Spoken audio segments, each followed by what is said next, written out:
Tick-tock, the clock of cannon chimes. Thus hear my voice and heed my rhymes. The hour is nigh to start your search. To Hyra rise, find God's sands church.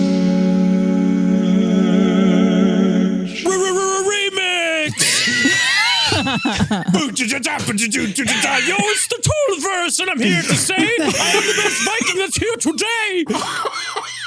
I'm so sorry, Micah. That was a very beautiful song. That was beautiful. Please take an inspiration dive, Blaine.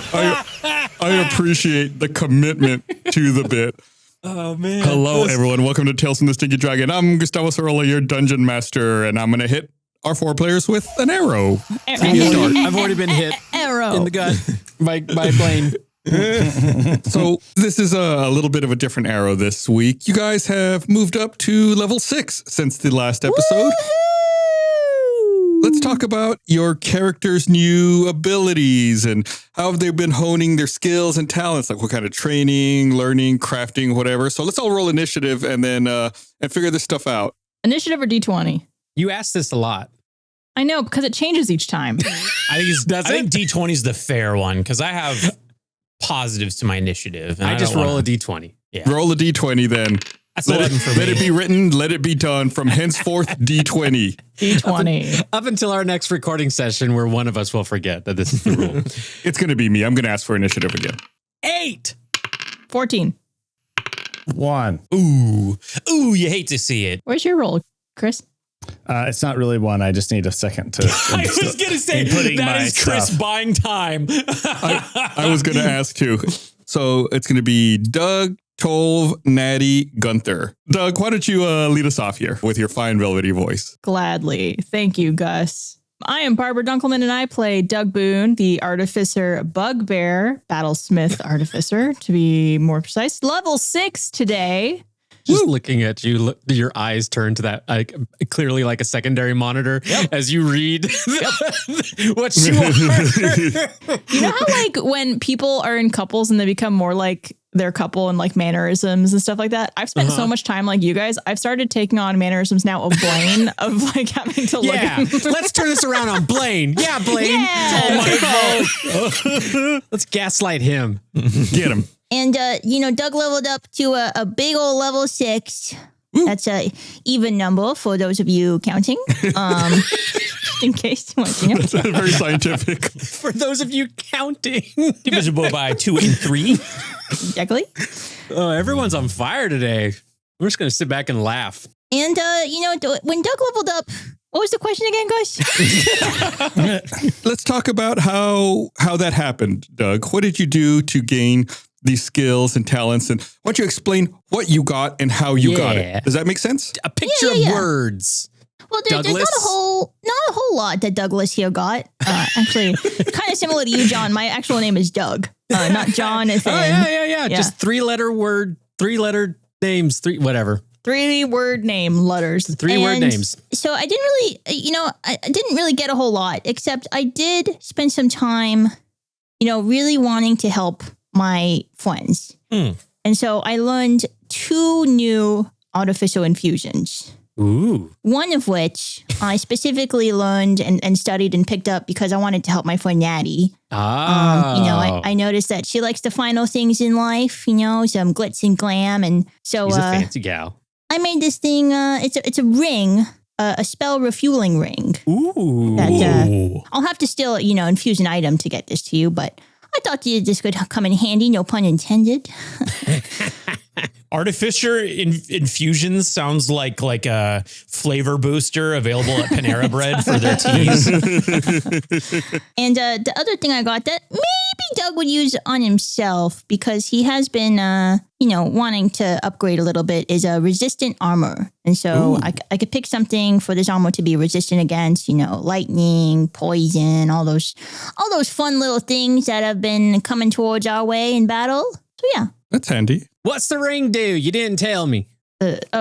I could tell you. You don't have it yet, though. I have to actually make it and give it to you. Oh, okay. Oh, it's like a physical ring, like a jewelry ring? Well, I'm going to make it into a physical ring. What did you think it was? He Probably like a zone. Yeah, zone. Like zone of truth, but it's a zone of friendship and you give your ring. Okay. I Yeah, want like that enter ring. the ring kind of thing. Like an octagon, you know? Battle. But this is, while wearing this ring, the creature can recover 1 expended spell slot as an action. Ooh. The recovered slot can be of 3rd level or lower. Once used, the ring can't be used again until the next dawn. So it's an once a extra day. spell slot. That's fun. Yep. That's the most selfless thing I think our collective group has ever experienced. Barbara just straight up just taking a feat for a friend. That's beautiful. Well, it's an artificial infusion. Strawberry flavored. We Baja level Blast. not very often. So yeah. Yeah, I'm trying to be a supporting character here. I love it. That's usually what the gays have to do. We have to keep all these others alive. Whenever you use the infusion, I want you to pull out like a shaker and mix it up nice and fresh, like with ice. Yeah. All right, cooking up an infusion here for you. Barista Doug on the scene. While we're talking about Doug, I want to make a quick clarification. I was talking with someone on Discord for our Patreon. If you go to stinkydragonpod.com, that is one of the options you can have. And I wanted to be sure that we were consistent going forward, that Doug using his Steel Defender, like deploying it, doesn't take an action or a bonus action or anything. The Steel Defender's just there. Just there. Yeah. Yeah. And it acts on your turn. I think we've been pretty consistent about that. So I just want to say it outright. That way we know going forward, you don't have to worry about like, oh, I don't have any actions left for Gambot to come out or anything. I thought it was after my turn, like directly after me. Correct. Okay. Right after your turn is when the Steel Defender goes. So many decrees this episode. Well, technically, Gambot is in the mail. My mom is What? sending the puppet Oh. version of Gambot. Right. So excited. It's the cutest thing ever. And it actually opens and closes, which is amazing. Cool. Got anything else for us, Doug? That's it. Well, thank you so much. I look forward to figuring all this stuff out and seeing it in action. All right. Who next up, I believe, was Tolv. Yoo-hoo, it's me, Blaine Gibson, extra caffeinated today. I have had a cold brew and I am coming after Gus. Also, my cat is matching my energy and is running around all over the place right now. I've got a coffee in my hand, too. Oh, coffee bros. Ooh. Let me see. Ooh. Ooh, John, that's a lot of coffee, buddy. Let me see. I play... That's Barbara's got milk, water. Barbara. Don't you put that down. That's an infusion. I play Tolv, the male orc barbarian. He is level 6, and he's not an orc. He's a thaumatek. I'm still, wow. This is, we keep doing this, and I keep forgetting. And with my upgrade, good old Tolv, he has 4 rages now, and he also got this thing called Storm Soul. At a 6th level, the storm grants you benefits even when your aura isn't active. The benefits are based on the environment you choose for your storm aura. So I am the sea storm aura, so I gain resistance to lightning damage. Cool. And I can breathe underwater, and I also gain swimming speed of 30 feet. I have a question. Yes, Chris. The floor recognizes Chris. You can breathe underwater, but you don't breathe. Okay, well, I'd like to imagine this is actually a great setup because I was thinking of all the ways that, you know, what Tolv would have been doing after getting his butt kicked by Ironclad. And I think, you know, being faced with all of the memories of the past and being reunited with Elva and going back to the Roarboo, you know, Bjorn's Roarboo, that he would take time to be more comfortable with the water. So I think he would spend time maybe, what's it called? Meditating underwater. Yeah. He hasn't touched water much since, you know, finding Bjorn and some fishing from here and there. But I think he would take time to, like, I imagine if he can't breathe or he doesn't need to breathe, he would go underwater and that would be the only place that he could just have true quiet, you know? So he'd just be under the water. Like Ben under the Affleck's sea. Daredevil. Yes, but yes, but I like Colin Farrell. Can I be allowed to yes and your underwater breathing here, Blaine? Okay. What if we also say that Tolv can speak underwater now as well? I would gladly take that. Does it sound muffled? Sounds like, hey, if that's the rule that I can speak underwater, but I have to do that in person, I accept this. This is great. All right. Awesome. Love it. As far as rages too, I think he would, part of that meditation is concentrating on how much he hates Ironclad. Yeah. And it would give him extra rage. Ooh. I think that's pretty much it. All right. Great. And I believe you passed the baton on to Natty Wonder. Yeah. Howdy, y'all. It's your boy, John. Howdy, Natty. And I'm here to play Natty Wonder. It's a Drow Warlock, Drag Queen Mama. And I have also upgraded myself. And my upgrade came as a gift. I had a dream and got to chit chat with the old wife. And she told me that, as Gigi kind of like he grows and learns new things and becomes more powerful, that she thought that I should also be able to like kind of do more things and withstand more things in order to facilitate being his mama. Even better. So with that, I've become even more in tune with my little angel of joy and love. And with that, I have a new resistance to certain kind of damage in order to help me be more sturdy as a mama around him. So thunder damage, I'm resistant to it now. Thank you very much. And she said, like, how when little kids, they get old, they can reach higher places? Oh, yeah. Kind of like Blaine's cat right there, who's just reaching all heights in the room. Yep. I can now use I'm trying to stay in natty mode. I can fly. I can fly if I want to sometimes during the day. Not very far, not very long, but a little bit. So, if Gigi gets up somewhere, he don't want to come down. I can, no, we're not singing copyright songs here, Gustavo. It's only 2 seconds worth, so we're good. And so, so now I can kind of like how Gigi can turn into a little bat and fly. I don't turn into a bat. I just hover up a little far from the ground. I thought you were going to break the news to us that Gigi had a growth spurt and was now taller. I thought that's where it was heading. I was like, I don't want any part of this. No, I want baby tiny. Oh, yeah. No, in my head, it was like, honey, I blew up the kid, where he's still Gigi. He just gets bigger. I'll entertain that because he turns into Snorlax at some point. Bigger than Gunther pretty soon. Yeah. Meta-wise, it's at 6th level. I get an elemental gift, which it tunes me into my patron more.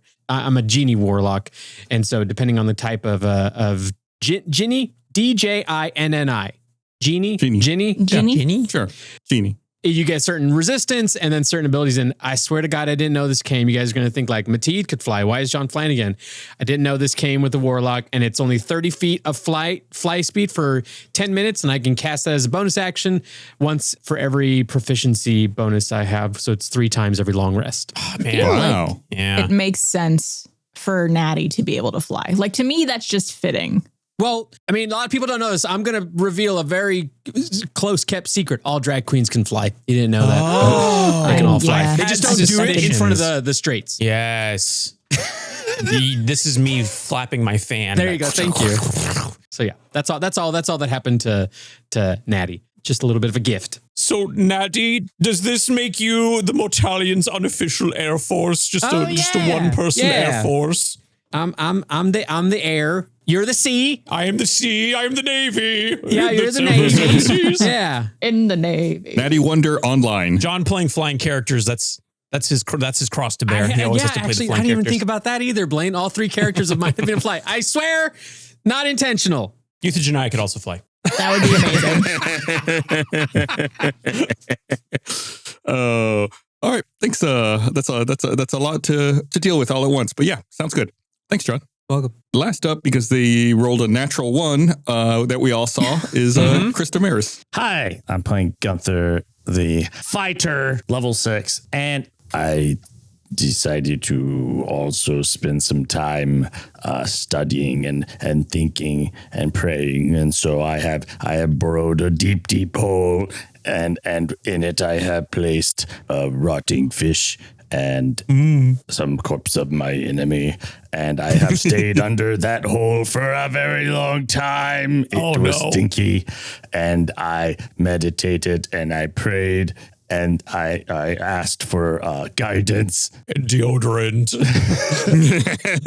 And when I emerged, I had been Fey touched. Oh, so I got it's one of those. It's a feat instead of an ability, just a straight ability increase, where I get to increase my wisdom by 1, and Nice. then I learned a Misty Step spell. Ooh. and a first level spell of my choice from the divination or enchantment schools of magic. Misty Step is so handy. That's such a good spell. Especially for like someone who wants to get up in melee like Gunther and like get in and out. Yeah, that's great. Sneaky. That's cool. And then for my spell, I picked Hunter's Mark. That's a good one.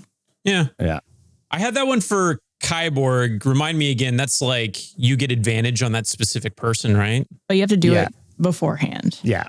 Like you have to put it on someone. It's kind of like you get extra damage and you can like track whatever enemy you pick as that's marked. So with a fighter where you have multiple attacks, it's a good thing to like add up damage. Yeah. It's just a fun spell. So you buried yourself under a stinky fish and got Fey touch. I guess like some Fey creature like that. Yes, I'm trying to create and become the nourishment that I need. Oh, smart. Yeah, to makes grow sense. into something better than what I was. No, okay, cool. I like it. Yeah, it makes sense. You smell terrible. I'm so sorry. If you could go underwater with me and have a conversation about this. Yeah, I mean, this is coming from a guy who's literally wearing like his dad's corpse. You smell awful. We need to bathe you ASAP. What's your moisturizing routine, Tolkien? It is working. Yeah, all sorts of lotions. On necrotic skin. Yeah, he gave me a good bones, good structure to work with. He took such good care of himself. A lot of bath salts. I just assumed that you had too much sun on the ship. All right, let's go ahead and get this ball rolling. I know normally we like to wrap up these arrows a little more quickly, but I felt like we wanted to get really into the level up process this episode. So I want to thank the audience for bearing with us as we kind of expand on backstory for our characters. Thank you for bugbearing with us. Thanks for listening to the episode, guys. We'll see you next episode. It's going to wrap on Sinky Dragon. You find yourself back on the ocean floor, surrounded by the shipwrecks, and the earth is still shaking violently. The ships that were partially submerged in the bed of the sea begin collapsing and shaking, and some of them begin partially submerging themselves into the sand, much like a lizard. Then the vortex of water that's swirling violently around you begins to lose momentum and then begins collapsing, and an ocean of water falls upon the entire party. I've heard dozens of fish stories in my day, but I have to say, that is one whale of a tale. You're all sitting at the bar of the High Three, recalling your recent voyage into Nonymo to Fizmum. She slides drinks to the four of you. But you're missing the best part. How exactly did you survive? Everyone roll a Constitution saving throw. Ooh. Is this to determine if we should correct Fizmum for calling a whale a fish? That, or they're going to pull the trap door that leads to the underground fighting ring again. We just got here. 14. 10. 16. Oh, wait. Constitution saving throw? I can actually add modifiers. 19. Ooh, Gunther. Sticky fish boy. 13. So, in order from highest to lowest is Natty with 19, 12 with 14, Gunther with 13, Doug with 10. Correct. Even though my modifier is +7. Wow. Ooh, not a great roll then. No. We flash back 3 days ago. The sun is shining on a coast of calm waves. We'll start with Natty since he rolled the highest. You see the ocean lapping up against the beach far below you as you are restrained, caught up in the rigging of a shipwreck. The sun is beating down on you and you're utterly parched. Natty wakes up in a star and goes, "Is my hair? Oh, my hair's perfect. Never mind. We're all good. Everybody, we're all good. We're all good." What do you want to do to try to get down? You are caught up in quite a bit of rope. Your hair looks great, though, but you are caught up in rope high in the rigging of a shipwreck. I'll tell you what, make a perception check for me, Natty. +3 to a 19, so that's 22. As you're coming to and looking around, you realize that the shipwreck below you is part of the Dockmaster, the ship that you rode here on to get to Nonymo.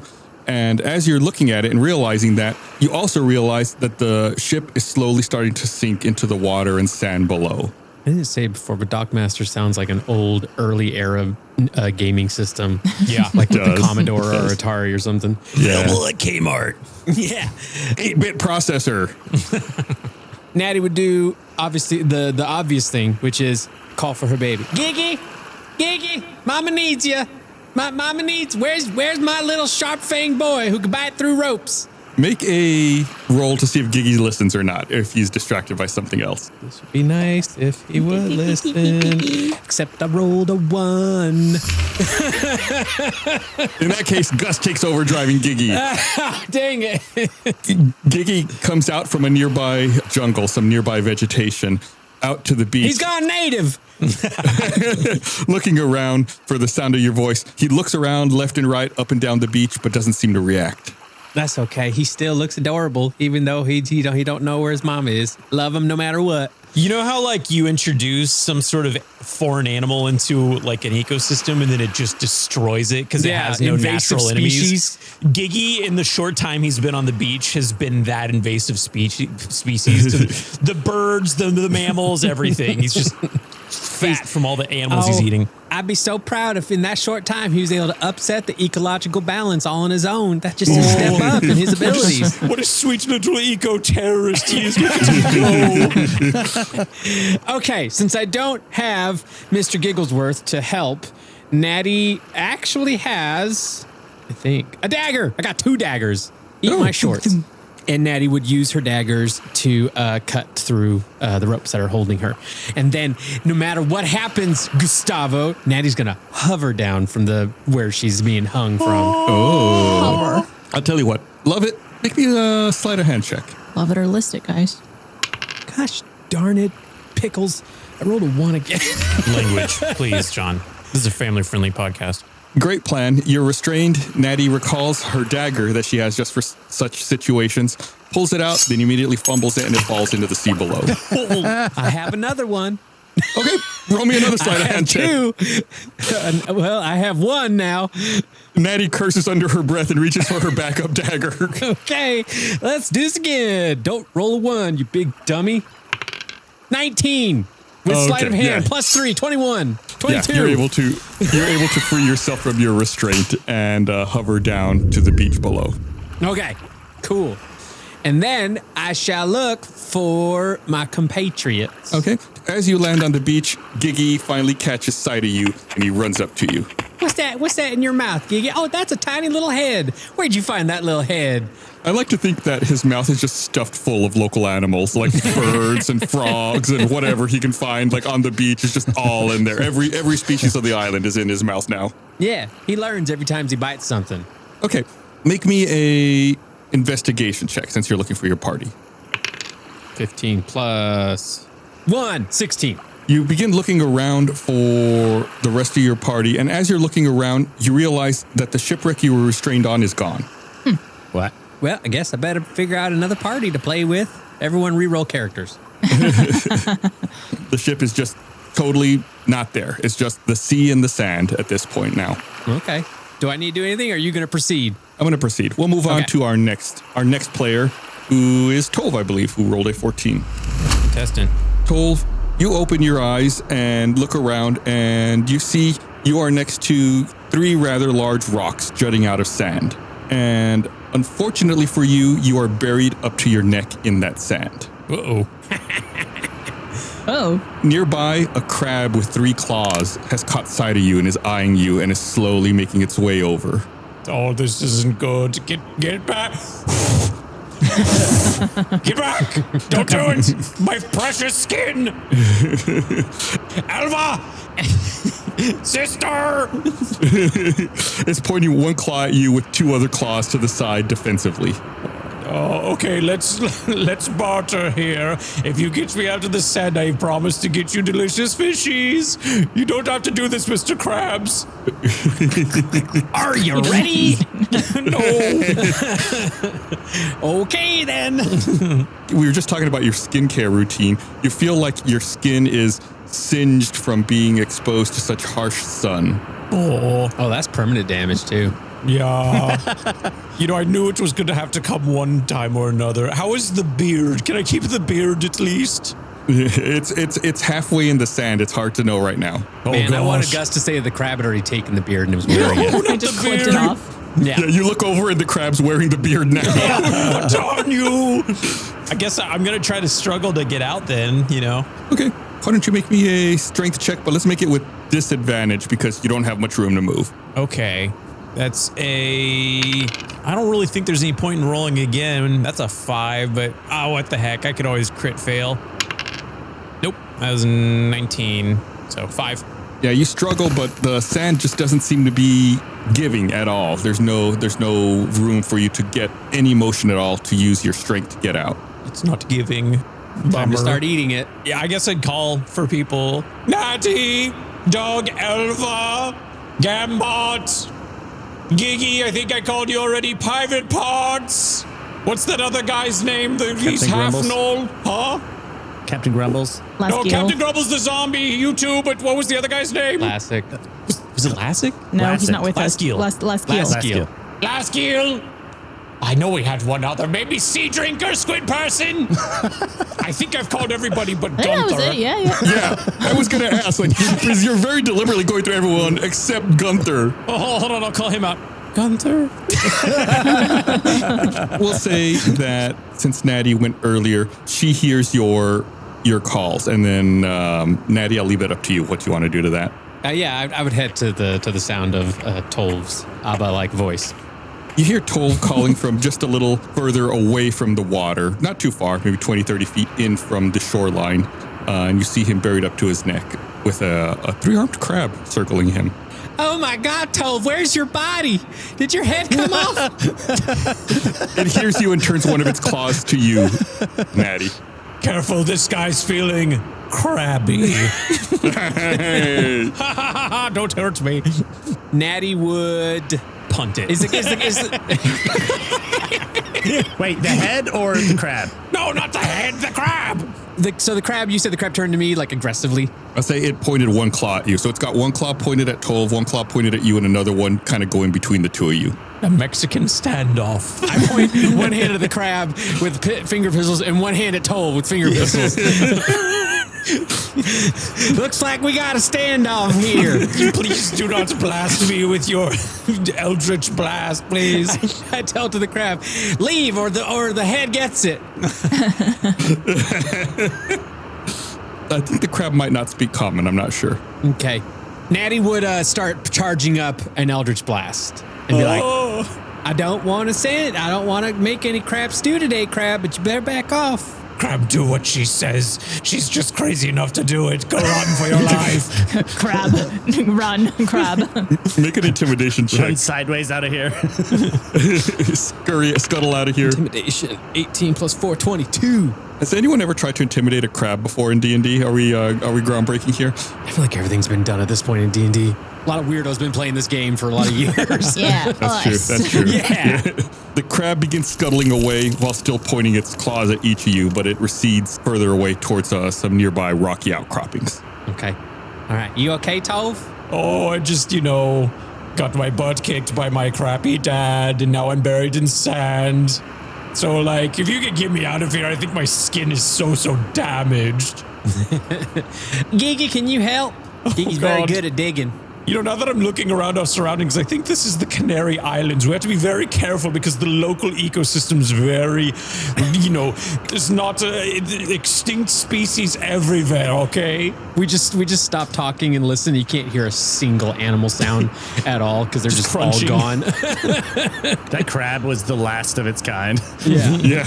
I'm going to roll to have Gigi. I rolled a nat 20. Thank you very much. Wow. Just the highs and lows of Natty Wonder, and gonna have Gigi dig out like the little goblin he is, dig in the sand and get Tolv out. Oh, cool. Make me one more Gigi check. I'll tell you why after.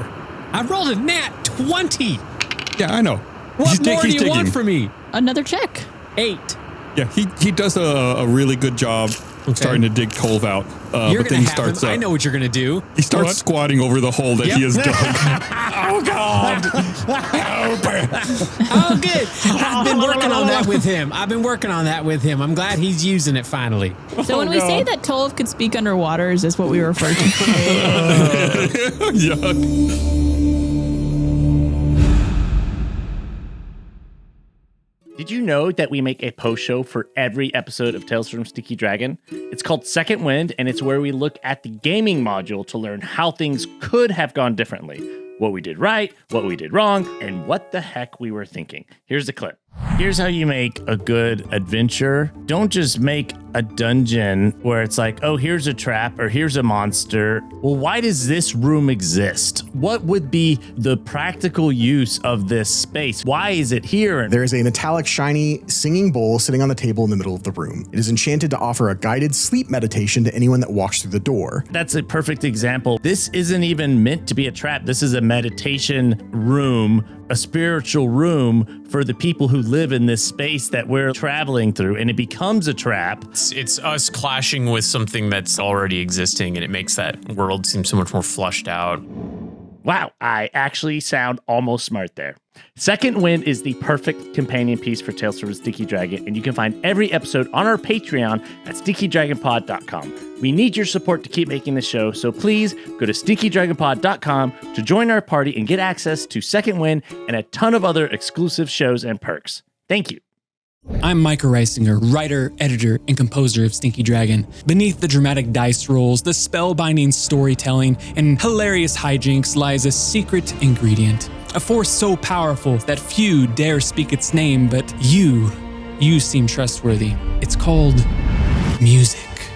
Every piece of original music from Stinky Dragon is available to you for the low, low price of free? Free. Are we sure about that? That's a typo, right? It's got to be a little bit more than that. Okay, it is free. Okay. All right. My entire catalog of Stinky Dragon soundtracks, that's 13 albums of sweeping orchestral scores, pulse-bounding battle themes, and emotional ballads, now yours to underscore your epic D&D sessions or set the mood while you mow the lawn or walk your fur babies across the road. I don't know, whatever you do to listen to music. Stream Stinky Dragon soundtracks now wherever you get your music for free.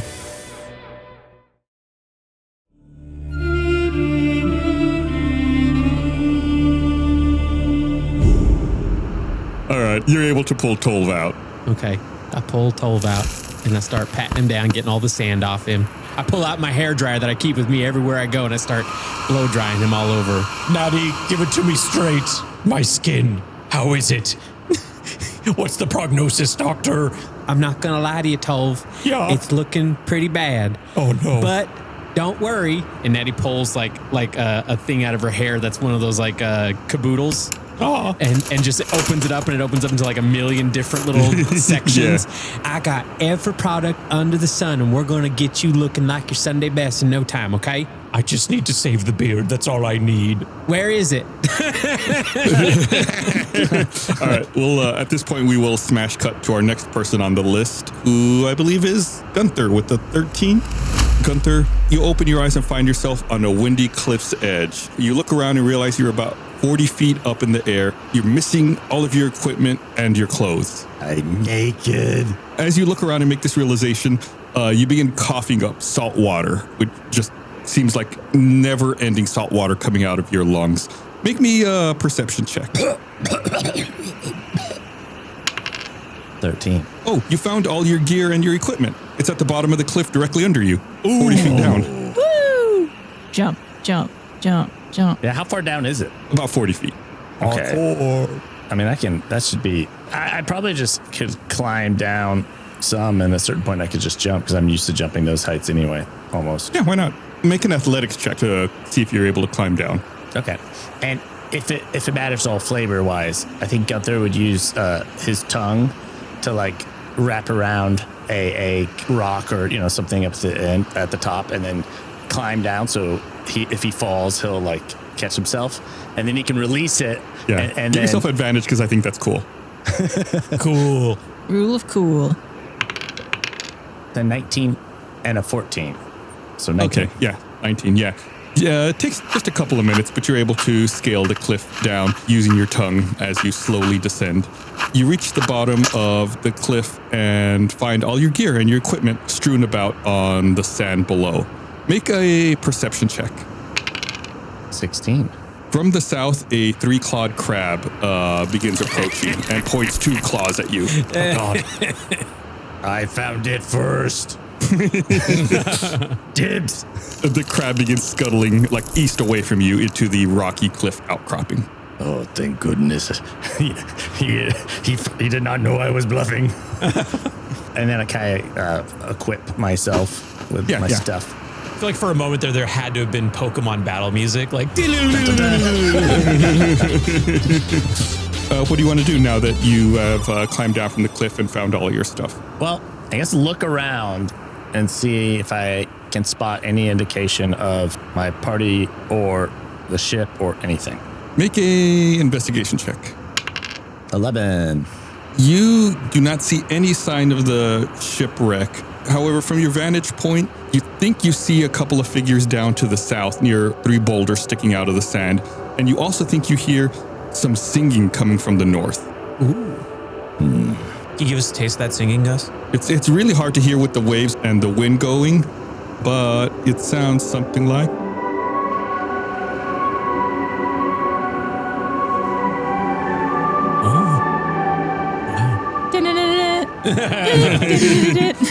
So I see 2 figures. 2 figures near 3 boulders sticking out of the sand. And how far does the singing sound like close? Close? It sounds pretty far. But again, with the wind and the water, it's really hard to tell. I think I would stealthily make my way towards the figures to see who or what they may be. Okay, make me a stealth check.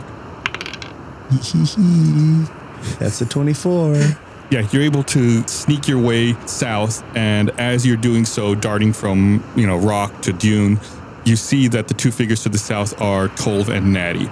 And Natty is applying some kind of salve on Tolv's skin. Well, Giggy pees on him. Yeah.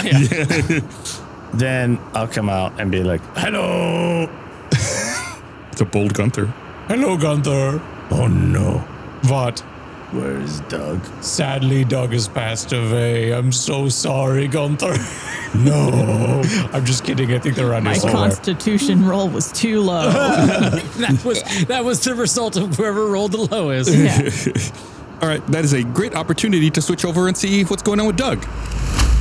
I'm alive? Doug, you are alive. Doug's in a hotel. He's taking a bubble bath. He's got room service on the way.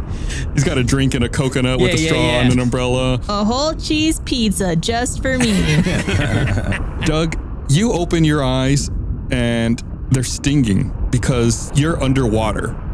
And the salt water is stinging your eyes. You feel like you're being rocked gently back and forth in the water. Okay, could I start pumping my arms up to swim to the surface? Yeah, the surface is right above you. You start doing that and you immediately pop through like you were just a few inches underwater. It's like being in a bunch of my tears. Oh, I hate this. You pop your head up above the water and you're still being slowly rocked back and forth. You hear a song, like a gentle lullaby, as you're being rocked back and forth. Make a perception check with advantage. Rocked by what? Probably the water. 19. You look around and you realize that you're being cradled in the arms of the sea drinker, who is now much larger than before. And she's slowly rocking you back and forth, singing you a gentle lullaby.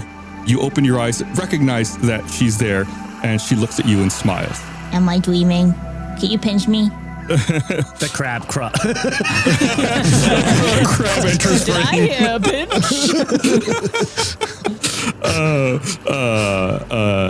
Let me double check one thing. No, I don't have an inspiration die, but I'll take one. You're right. You can have one. Yeah, that was a good joke. The sea drinker looks at you, Doug, and says, No, this is not a dream. Oh, okay. Well, you're a lot bigger than what you were previously. I assume you were that little squid guy we were carrying around, huh? Indeed. The water has helped rejuvenate me. She appears to be a squid-like creature with tendrils on her face, with her body made out of water, and yes, she is much bigger than before. Well, did you save me? What happened? Once the ocean came crashing down, the water restored my strength. I was able to take the brunt of the ocean's weight and surge you and your friends to the shore. My apologies for any mishaps. It was quite sudden. Oh, well, clearly you saved my life, so I'm forever in your gratitude. Miss Sea Drinker? Or Mrs.? I don't know. Are you betrothed? Mommy, sorry. Mamacita? I wish there is what I love, but we cannot be together. Oh, why not? We should reconvene with your friends, and then we can share stories. Okay, gotcha. Too deep to get into right now. No pun intended. Do you see my friends anywhere? You might have a better vantage point than I do from down here in the water. She kind of furrows her brow and looks around. Perhaps they are on the other side of that rocky cliff. Yeah, that seems like a place they'd be. Onward! And Doug points in that direction. Does Doug begin walking, or does Doug want to be carried? Like is Doug still in the sea drinker's arms pointing? Yeah, he's like curled up in a little ball with his hands at his face, like almost in the fetal position. I will say, as someone who's spent the majority of their life being the bigger person in a relationship, the first time that I got to go out with a guy and I got to be cradled by a larger person, I was like, this is nice. I like this. I get to be baby. Yeah, it was great. That would definitely apply for Doug. Doug is larger here. Doug's always the big guy, but then like it's just kind of fun to be like the little one sometimes. Kind of a swell and a wave begins pushing you south, Doug, parallel to the shoreline. So like the waves are crashing to the east along the shore, but this swell has kind of like picked you up and is moving you south parallel to the shore, past the rocky cliff outcropping south. And after a minute or so, you see your 3 friends around 3 rocks that are sticking out of the sandy beach. Tubular. Guys, look who I found. It looks like they found you.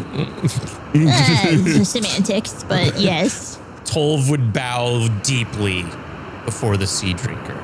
You keep pointing out these large rocks around this. Are these rocks like significant or something? They're like one of the only landmarks in the area. Okay. They are the landmark I've decided to orient you guys around. That's it. Okay. It's just to re-emphasize I where you all appreciate are. your candor, Gus. I appreciate it. Are you, in fact, Norda? If so, Norda. It was nice to meet you. You are much bigger. With a smile, she says, Yes, I am Norda. Thank you for nursing me back to health with the water, Gunther. Your aid was most welcome and most needed in my time of need. I can tell by your careful use of the water, Gunther, that you know how precious it truly is. That decanter you use belongs to me, so I would like to offer you another item in its stead. Okay. What is it? It is this! seemingly from out of nowhere, she pulls out an item that appears to be an 8-handled vase. She says, It is the Octopot of Obscura. Ooh. Can you make a good stew in that? Like you just put it in, you leave it for the day? You can use this to find things that are hidden. Yes, this is your water, then you shall have it back. I do not wish to steal from you. She takes the decanter and hands you this ancient 8-handled vase. And as you hold it, you see it has kind of a slippery texture and it's a reddish, brownish, yellowy color. And like she said, meta-wise, it turns water into inquisitive ink. Dribble some out and the ink flows toward hidden things in the area. It has a limited number of uses, but we'll cover that when it's used. Ooh. Thank you very much. I shall use this. I sense as well, Gunther, that you're searching for something or someone. Did the Wilderflower send you on this quest, or is this of your own volition? Yes, I hope that the Wilderflower wishes for me to be searching. That's what I do. It is hard for me to know what decision is the right one, or if I have failed everyone. But I hope so, not. I hope so, not. I hope I have not failed everyone. Oh, gotcha. Okay. What is it you hope to gain from this quest? I hope to restore what was taken from us, bring pride to my village and family, and vengeance to my enemy. Noble indeed. Unless I fail, in which case I have abandoned my family for no reason. I'm curious, Norda. Why were you imprisoned, and who did it? Oh, that is a sad tale. I plunged to the depths searching for the Fire Eater, hoping to find her where marine and magma meet. However, it was a trap, and I was captured by Infernus's underlings, or Undalings, if you will. And I was imprisoned on Nonymo with Volcaniconda. While there, my suspicions were confirmed. The Fire Eater is indeed imprisoned in the fiery depths of Undar. Natty nudges Doug and goes, man, Marine and Magma would be a great club name. That's genius. I think that is just a lava lamp. Marine and magma. Why were you searching for the Fire Eater? The Fire Eater is my one true love. However, I have been forbidden from pursuing her, and I have been bound to the sea. I have been doling out my duties to the other deities and demigods, trying to find time to reunite with the Fire Eater. It's one of those only at the once a year end of year party that you all get to hang out. It is not easy, hence the desire to go where sea and magma meet. So why would Undarians want to imprison you? Why do they care? They seek the Pathfinder and are trying to get any information they can.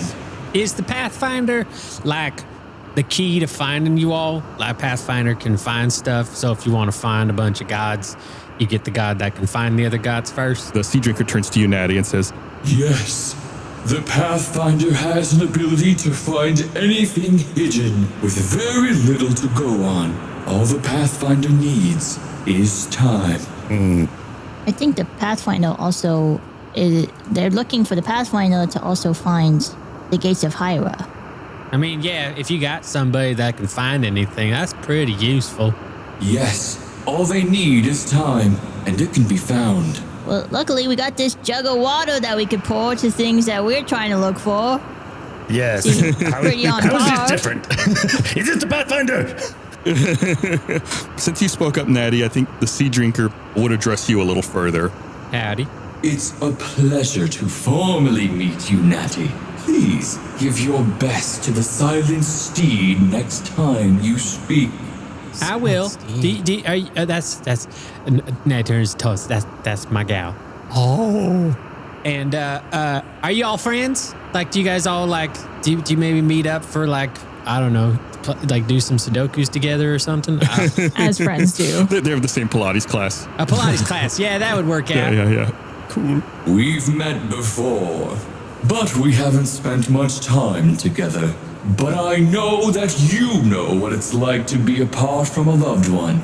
So if there's ever a time that you need a favor, use the necklace and call upon me using my true name. And then she mouths Norda.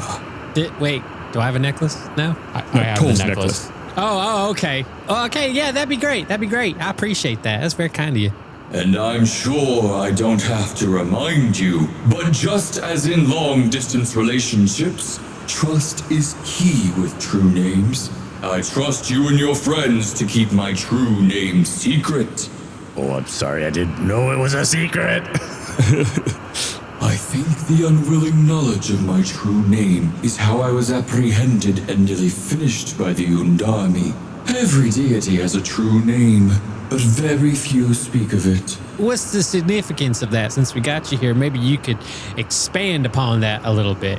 And I'm just going to warn you, I'm a simple girl. I like simple talk. So like metaphor and mystery just goes right over my big old wig. True names lead to true power and true control. Yeah, that wasn't straight up with me. I'll be more and more direct with myself. What is the direct result of someone knowing your name? Does that mean they got like power over you, or they can maybe find you easier, or what? They just don't want you using their full government, okay? It is different for each deity, but if we all have a weakness, it is our true name. Do you know about this? Is this something that you're aware of? No, but it makes me wonder if maybe we should change our names, because Yes. if people know our true names, are they gonna have power over us? Like, should I go by like Douglas?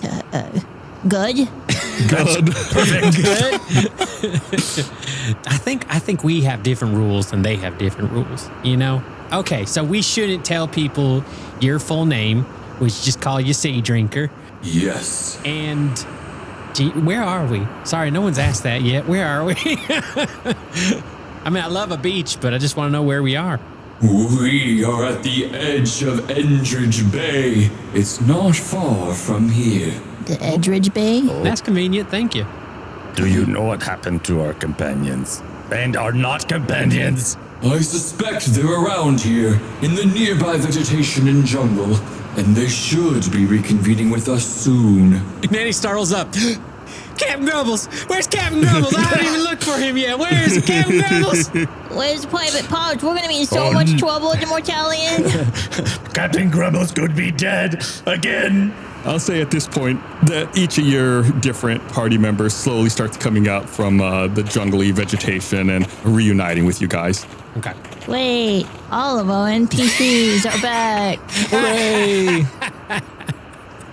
Let the record show Gus is the one who said they're all joining us again, okay? You asked. So I have been bowing this entire time and my back is kind of aching and I would love to join the conversation, but hello, Sea Drinker. I am your faithful follower, Tolv. You knew my adopted father, Bjorn. Just in case you didn't remember who I was, no big deal. All right, as you stand back up from your bow, a small scrap of paper falls out from your pocket. Is it the note to Bjorn? Yeah, who was that note you had picked up? Talks about how she gave him a necklace and it's a twin of their own. Oh no, it's a different note. This is the one that was on the front door of the Rorbu. Don't remember that note. So many notes. Yeah. Which one is that? You should take notes. You take a look at it. Oh. Bjorn, your order is ready for pickup. Come by. The Untamed Flame Forge from Shannon. Oh, I forgot we have a to-do list of things here in Endridge Bay. I'm going to put that back in my pocket. Yeah, when you bowed and rose up, you mentioned your connection to Bjorn. The Sea Drinker would look at you, Tolv, and ask, "Oh, what news of Bjorn? He helped me on my quest to try and find the Fire Eater." Yeah, so as you can see, I am wearing his flesh, so not good. I am like his adopted robot son, and he has sadly passed away. But in his final act, he allowed me to take his identity to protect me because, I'll just go ahead and show you, and I'll take off the Bjorn face mask. To you, it's me, Tolv. I'm actually a Thaumatek. Boo. Spooky. The passing of Bjorn is a loss to us all. Did you perhaps receive a gift from Bjorn? I mean, many gifts, knowledge, good memories, his skin, the list goes on and on. Fish recipe.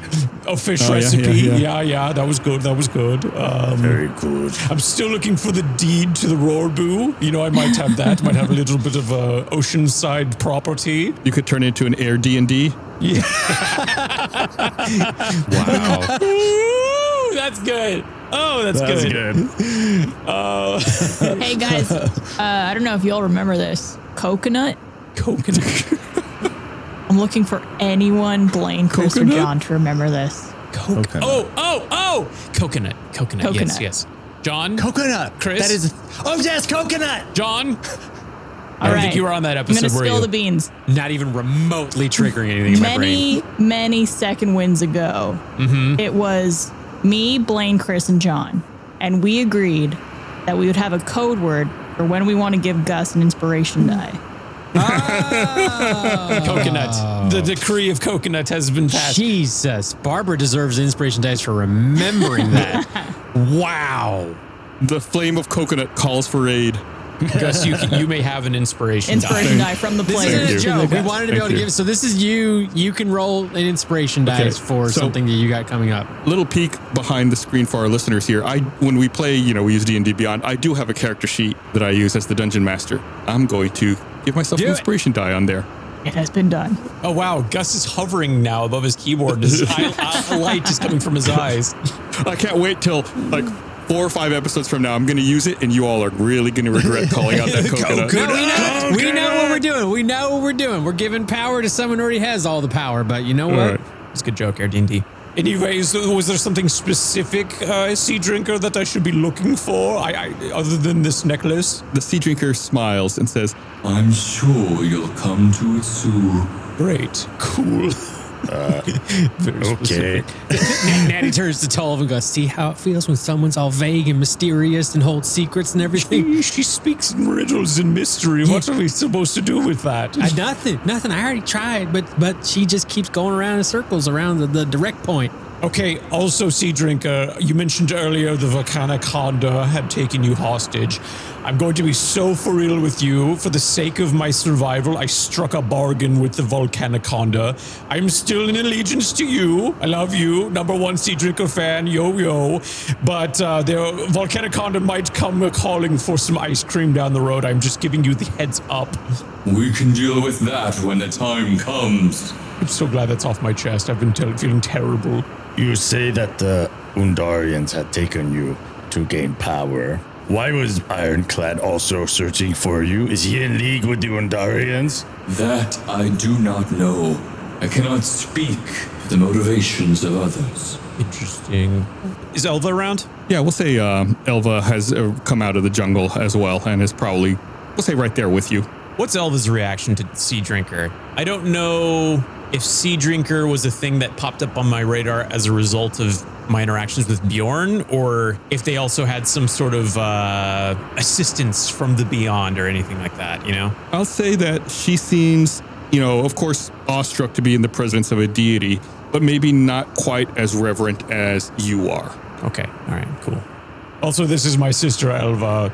Yeah, so I mean, I guess, do we have any other questions for the Sea Drinker? I mean, what do we do now? Because we still have kind of a mission to go about, should we... Did we figure out why they were impersonating people? I mean, we figured out that they were impersonating people, but I don't think we figured out why. The Undarians? No, that's the whole reason we were sent to the Endridge Bay was for our mission of people are impersonating people. We got to figure out what's going on with that, and we figured out that they're doing that, but we don't know why. Yeah, speaking of, I was in disguise. I wonder if maybe the Mortalion was aware of something like me and other Thaumatex, like Elva here. Sea Drinker, have you been able to see other siblings of mine? I have so many brothers and sisters, and they all got scattered to the winds once we rebelled against Ironclad. I can't say I've seen any, but I have heard tales from sailors swapping stories. One spoke of metallic creatures hiding near the riverbanks of the Boiling Bluffs. That's where I met the Fire Eater. Another told tale of a shiny person shouting curses amongst the reefs of Tropicairn Island. That sounds like one of my siblings. Are we gonna have to collect them all kind of situation? There are 12 of us. Do you want me to tell you all of their names? I actually have photos of all of them. Here, let me get up my wallet. And then we can go find the Elite Four. There's Tio and Neo, that's 10 and 9. Atta, Stu, Sex. We don't talk about their name, that's just their name. It's very funny Sex, but anyway. Fem, Fira, Trey. Let's talk about sex. Tva, and Et. And I don't know if I know Noel or not, but they are Let's 0. talk about you and me. Yeah, thank you. Yeah.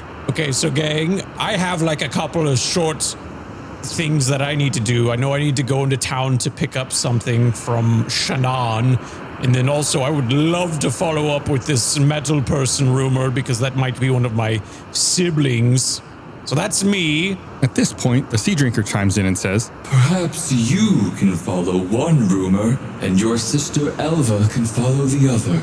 I like that. Yeah, split the party, get rid of some NPCs. Yes. I cannot divert from my mission from the Mortalion, and I have fear that if I do, it'll attract more attention to us, thaumatecs on the run.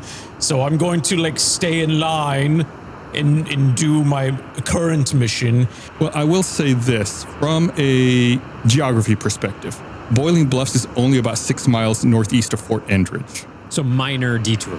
Yeah. Right, versus Tropicairn Island, which is more out of the way. I see. Okay, then maybe you go to the Tropicairn Island, and then we go to the Boiling Bluffs if my gang is so cool and wanting to go on a little detour. Elva nods at that. I'll follow you wherever you deem necessary, Tove. Well, that's nice of you. Wait, who's in charge right now? I don't know. Tove. Private Parts, who's in charge? Is Tove? Is Tove in charge? No, you are, Doug. Now I decree Tove. It's like hot potato at this point. Well, if we're on a mission for potentially his family members, I feel like he should lead the way. I got no objection.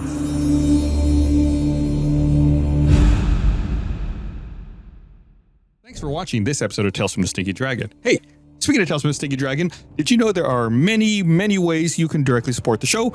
One of those ways is by checking out our online store at store.stinkydragonpod.com and picking up some awesome merchandise. We have products featuring not only every campaign, but every player's character as well. Everything from hats to shirts, to hoodies, to stickers, to mugs. All things sticky can be found at store.stinkydragonpod.com. Plus, as an added bonus, if you make a purchase at store.stinkydragonpod.com, you might get a personalized thank you audio message from one of our cast or crew. Talk about value. So open up a new window right now, head over to store.stinkydragonpod.com and tell them Gus sent you. I rolled a 35 on my persuasion, so you have to. Go. What do you wait? Go. Hey everyone, I want to tell you about something really awesome we're doing over on our Patreon. We've been playing Baldur's Gate 3, the award-winning D&D video game, but completely in character as Mud, Bart, Kyborg, and Gum-Gum. So if you think our normal adventures are chaotic, wait until you see us in a fully open-world RPG where anything is possible. Bart's looking for love, Kyborg tries to solve every problem with backflips, Mud tricks me into using Bart as a weapon, and Gum-Gum is learning about life and where babies come from. So if you like the Infinites, this is for you, and it's only on our Patreon. We've got a whole collection of exclusive gameplay videos, like John and I playing Elden Ring as Gunther from Campaign 3. There's also D&D one-shots and mini-campaigns with new characters and wild adventures. So go to stinkydragonpod.com where you can access all of our exclusive content and a bunch of other cool perks. That's stinkydragonpod.com. It is the best place to directly support the making of this show. Thank you so much.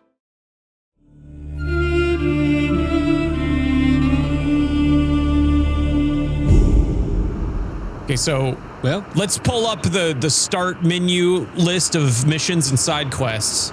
Cole needs to go to Indridge Bay to pick up a potential weapon upgrade, which would be so cool. We're gonna go to the Boiling Bluffs, which is just a 6-mile detour.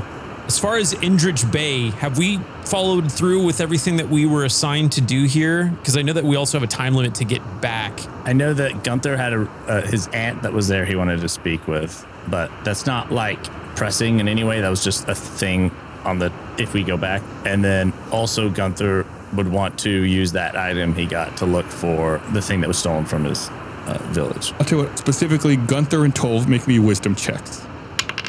Ooh, strong. 4. 14. Thinking about your aunt, you remember that when you all looked at the note earlier that Bjorn's item was ready for pickup, that was signed by your aunt.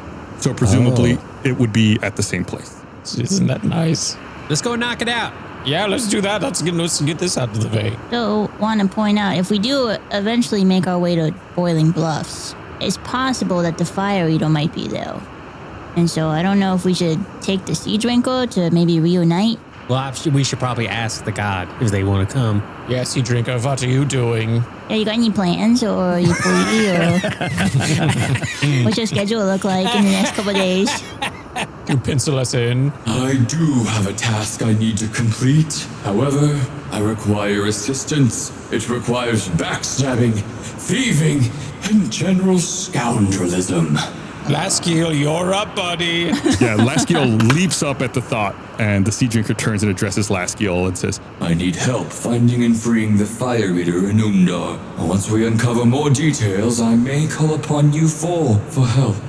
You got it. as she's looking at you four and you say, you got it, Doug, she looks at you again. She was cradling you and says, I sense something within you, Doug. Something you're not proud of. Something from your past. I know what that feeling is like. I too feel shame for giving up the name of the Veiled Eye to the privateer. You did that? If anyone knows where the Pathfinder is, it's the Veiled Eye.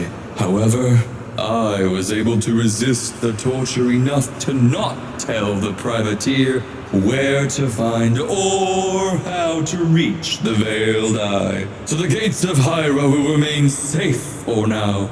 I bring this up to you, Doug, because I sense that you've already made a connection to the Veiled Eye, which is a rare gift indeed. That's correct. How did you know that? I can see it upon you, for the Veiled Eye ever searches for those that think outside the box. Mortals with new ideas. As you know, he is the patron of seers and inventors. Those who wish to find him must prove their accomplishments by presenting a unique invention, a device, or a physical creation. As a reward, he may grant such a patron with a mysterious vision or mystical encounter. So I'm writing this down. In my head, of course. You are such a visionary, Doug. Get it? oh, nice. So I'm confused though. You said your real names, you have to be kept secret, and you know this. And so why did you give the Veiled Eye's real name to the privateer? I did not reveal the Veiled Eye's true name, merely the knowledge of the Veiled Eye. Oh. Do you know that the true names of any gods that are mean that we could use to fight them? I would say at that, the Sea Drinker would smile and say, I don't think you have the power necessary to wield such knowledge. Yeah, I might not, but maybe Doug does. I don't wish to make enemies of any further deities. That's smart. Fair enough. If I were to whisper a name to you, could you confirm or deny whether or not it's the Veiled Eye's identity? Y'all, this poor guy's trying to walk around not giving people's real names out, and you guys are all messing with him. I just want to the Sea Drinker confirm. would just smile and say, No. She's not Okay. going to play your game with you. All right, meta talk. Was Maestro Pharynx the person that I had that vision with? Yeah. In episodes past, are they the Veiled Eye? I knew Gus was going to say that. I was like, there's going to be a classic Gus. If the character that knows it won't tell you, then why would Gus? I think with that, the Sea Drinker would address Laskiel and say, Let's be off, Lashkeel. We have much work to do. Are you going to hold Laskiel like you held Doug? How are you going to transport around? I think, Laskiel would wade into the water and the Sea Drinker would transform into a wave again. And it would almost look like Laskiel surfing off into the sea. And normally when you surf towards the beach, but he's surfing away from the beach. There he goes. Wow. So cool. There goes my hero. Just like Point Break. He pulls out a pair of sunglasses and then Gunther mutters, Vaya con Dios. And then that takes us back, flash forwarding to you four sitting around having a drink at the High 3. Oh yeah, that's right. We're here. This alcohol is very strong, very stiff. That's Watto. Okay, so now that you all are back at the High 3, what is it that you all would want to drink, and what would you want to eat? What are you? Paint me a picture here. Well, I heard so much about fish. People cooking a lot of fish. You got any fish dishes? Oh, you're gonna put this back on me, huh? All right, one moment. I assumed you are the keeper of the menu, a special god here at the High 3. You're right. I think I had one. I just don't have it in front of me. Where was The it? deity of hunger and lunch specials. What's it, happy hour right now? There's blubber bisque, stale carp, piranha porridge. Stale carp. That sounds appetizing. I think that's what Gunther buried himself with. Yes, I prepared some myself. Gunther knows that fish. What about anyone else? Well, now that I don't have to keep up my act, actually, I guess I should to other people. Wait, at this point, is my skin damaged? Is Toll's skin like... No, Natty helped you out, remember? Okay. I at some point, I don't know when it's going to be, and I might need it to be called out. I wouldn't mind if Tolv is in his more robot form, but he wants to keep the beard. But I don't know when that time will be. I don't know if people are going to be freaked out by the... I mean, that's Somatic. ultimately your call. That's whenever you're ready for that. That's not an us call. I like to think that you're looking a bit like the bad guy in Men in Black towards the later half where it's Water. Do you have any, just curiosity, do you have any like motor oil or any sort of like, I just need a good lubricant. It's been a while, Any machinery like WD-40?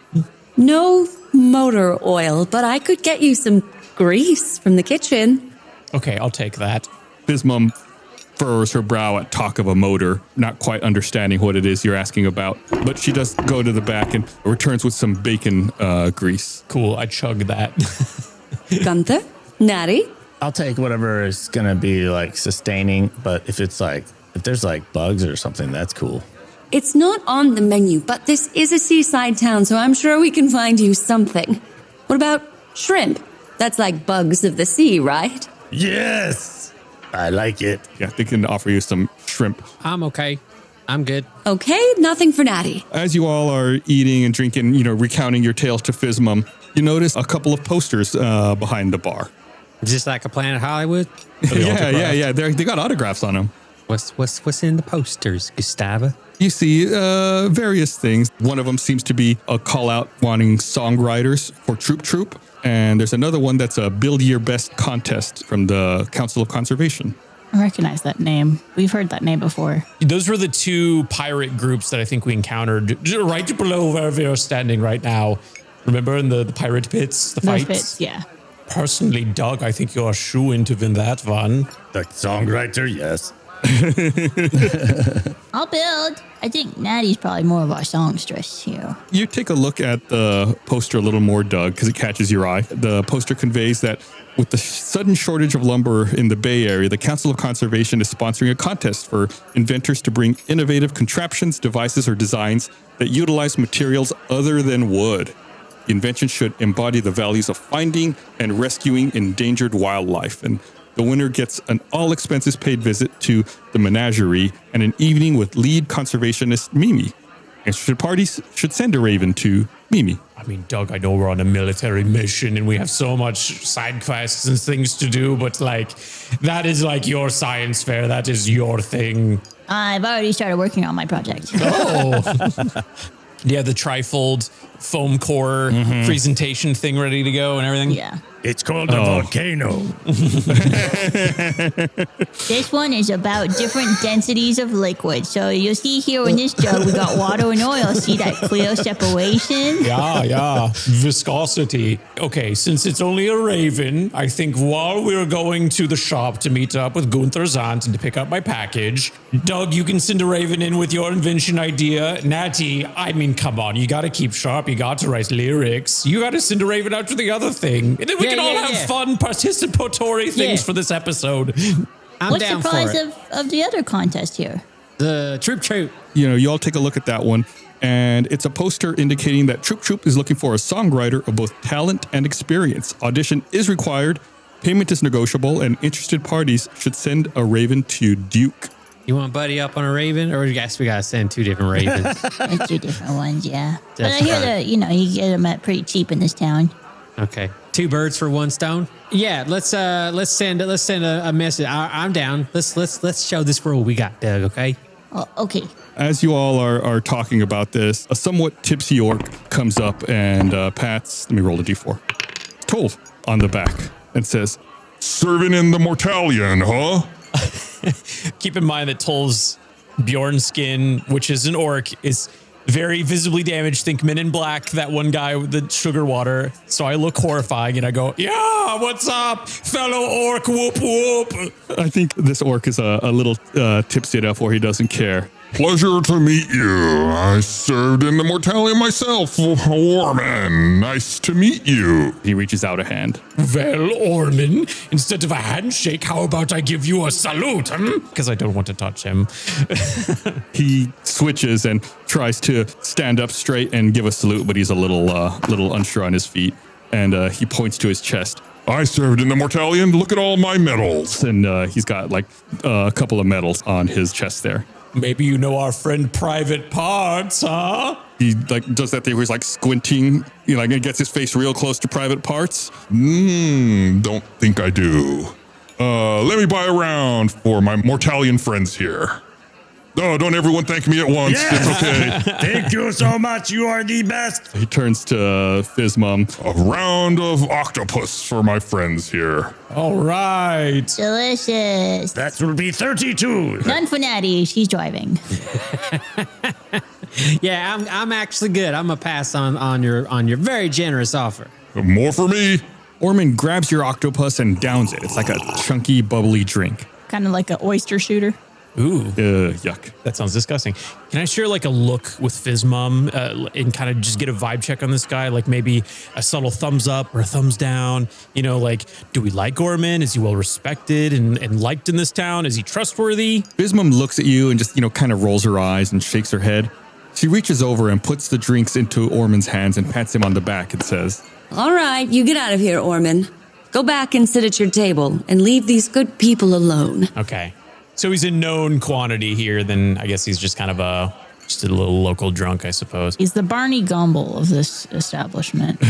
Yeah, maybe. So I guess you all send off your ravens and wrap up your meal and your drinks here at the High 3. What's your next move? Well, should we get to your guys' little errand about your seeing your aunt and checking out your upgrade? I think we should. I think you should start thinking up some lyrics there, Music Master. Well, I'd have to stop thinking about lyrics at some point to start again. Oh, nice. I like that. Whoa. I could hear the dial-up connection sound as Blaine was processing what I just said. I'm still processing. What does it mean? Did I upset John? Was that a good thing? Are they confident in their writing abilities? I like how much that just kind of to your brain. What does it mean? I don't know. Guess you have to think about it. Maybe it's a thinker. Maybe it's tonight, Barbara. You'll sit up and you're like, oh, I get it. That's what he meant. All right, yeah. So let's move on to wherever that. What was it? You don't even know. What was Yeah. the details of this thing that we have to do? Shannon's. You're heading to the Untamed Flame Forge. Yes. Fizzmum gives you directions, leaving the High 3 on how to get there. And you walk outside into Endridge Bay and walk over to the Untamed Flame Forge. And as you're walking out there, as a contrast to how it was before, the storm that had been raging before seems to have passed, and it's now sunny outside. Ooh. You walk up to the Untamed Flame Forge, and you find it to be, from the outside, it's a shack. It's a mishmash of metallic patchwork and hinges. It's an unusual architectural arrangement of slanted walls and roof.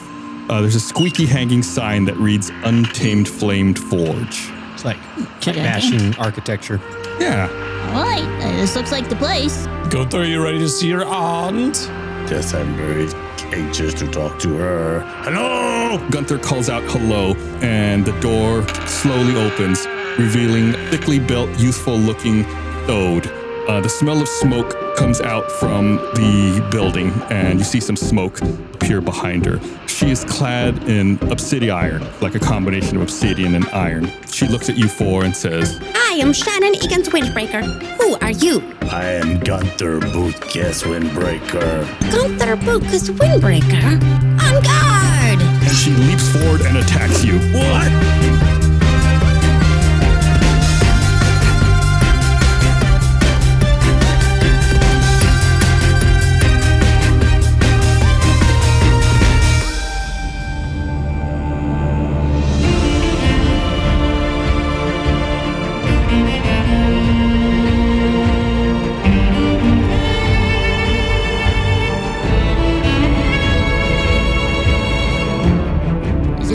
tradition or something, or should we help?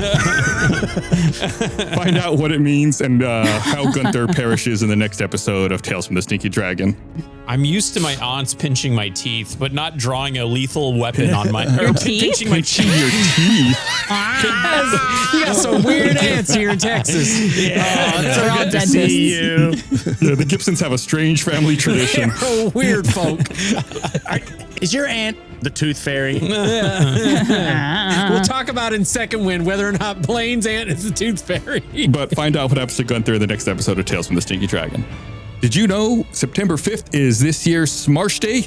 That's right. You can check it out on the live stream. We're going to have a live stream on the Stinky Dragon YouTube channel. It's going to be running from 6 p.m. to midnight Central Time. We're going to have the whole Stinky gang. We're going to have games, hilarity, announcements, all in celebration of Smarsh being king. Again, that's September 5th. 6 p.m. to midnight Central Time, and you can find that live stream on the YouTube channel. New episodes of Tales from the Stinky Dragon premiere every other Wednesday wherever you stream podcasts and on the Stinky Dragon YouTube channel. Want to listen to the show 48 hours early and ad-free? You can support us by becoming a patron at stinkydragonpod.com or join as a member on beacon.tv. Both give you early ad-free access and a member-only Discord for each respective platform. If you're looking for even more stinky content and community perks, our Patreon offers exclusive bonus shows, behind-the-scenes content, access to the Stinky Dragon Discord, member-only live streams, stink community events, and a shout-out on the show. Just like Survey Pound Zero, Survey Hash Zero, one of those, Hillness, Samantha Lee Rose, Man Average, and Bethany Stevens. These patrons direct support the show, get ad-free episodes, access to our patron-only Discord server, bonus content like Second Wind and Behind the Screen, and other stinky perks. Here's a quick peek from the latest episode of Second Wind. That's really interesting. You know, it's also interesting. What happened at Home Depot? So Chris and I were out to buy the materials to build this basically window unit and also to buy the AC unit itself. And just going with Chris to a public place.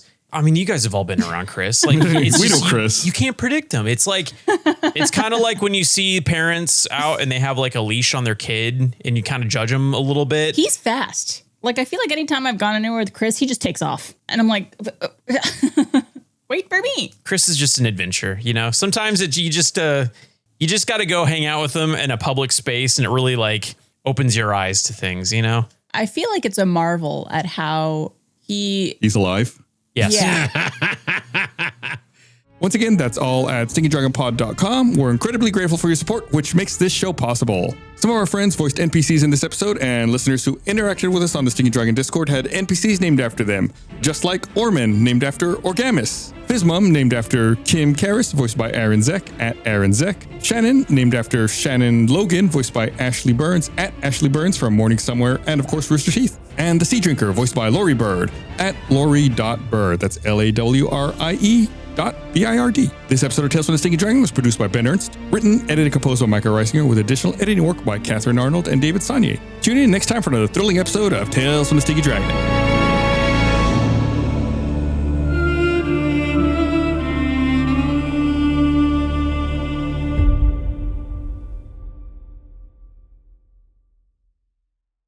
I get PTSD every time someone mentions the science fair, solely because, and this is lore for myself and my mom, mother of puppets.